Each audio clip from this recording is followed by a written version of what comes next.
आत्मनो मोक्षार्थ जगत हिताय च, आत्मा के मोक्ष और जगत के हित के लिए काम किया। ये क्षेत्र तो धन्य है, उनकी तपस्या, उनकी साधना इस क्षेत्र को एक ऊर्जा स्थल बना दिया।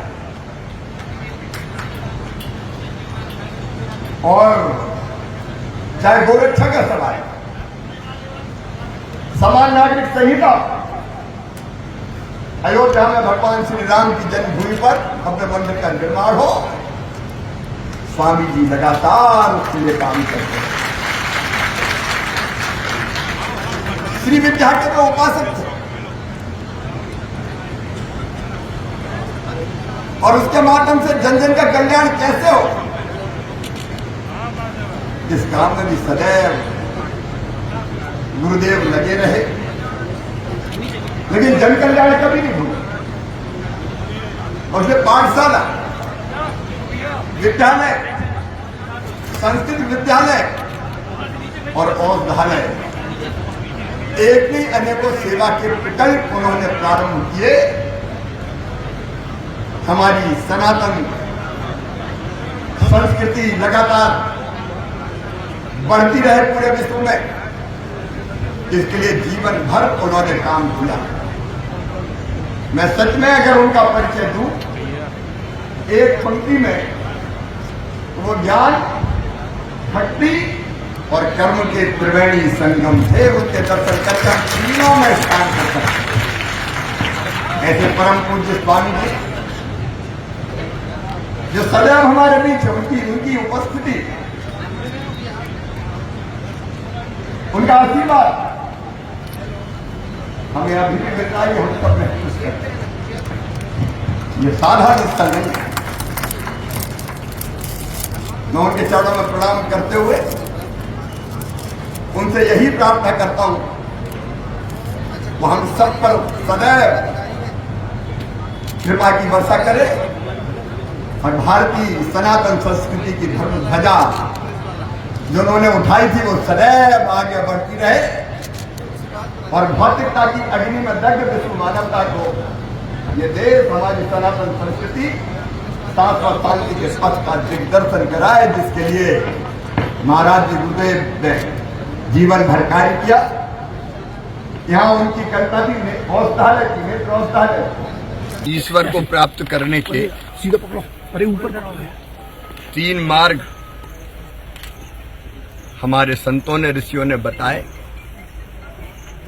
ज्ञान मार्ग, भक्ति मार्ग और कर्म मार्ग। लेकिन ज्ञान, भक्ति और कर्म तीनों के त्रिवेणी संगम थे। परम पूज्य ब्रह्मलीन जगद्गुरु शंकराचार्य जी महाराज बचपन से ही उद्भट विद्वान, थोड़े आगे, वैराग्य की वृत्ति, 9 साल की आयु में ही घर छोड़ दिया, लेकिन महान देशभक्त भी थे।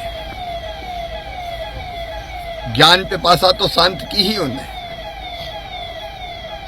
लेकिन आजादी की लड़ाई में भी भाग लिया।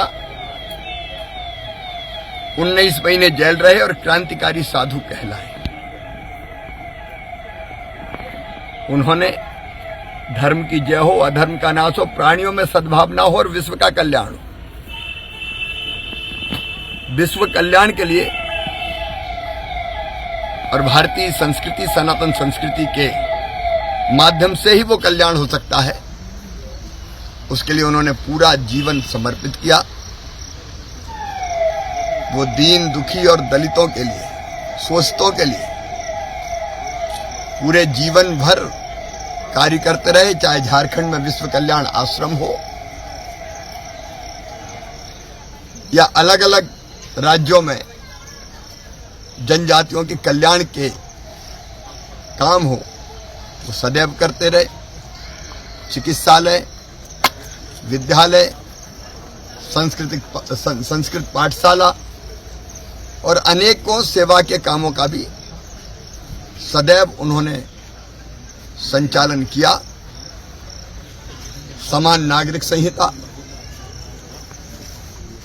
अयोध्या में भगवान श्री राम के मंदिर का निर्माण और गोरक्षा जैसे विषयों पर हमेशा उन्होंने देश को जगाने का काम किया। अध्यात्म जगत के सूर्य का, अध्यात्म जगत का सूर्य अस्त हुआ है। उनके चेहरे का तेज, उनकी वाणी का ओज, उनके ब्रह्मलीन होने के बाद भी सदैव दिखाई देता है। मैं उनके चरणों में प्रणाम करता हूं।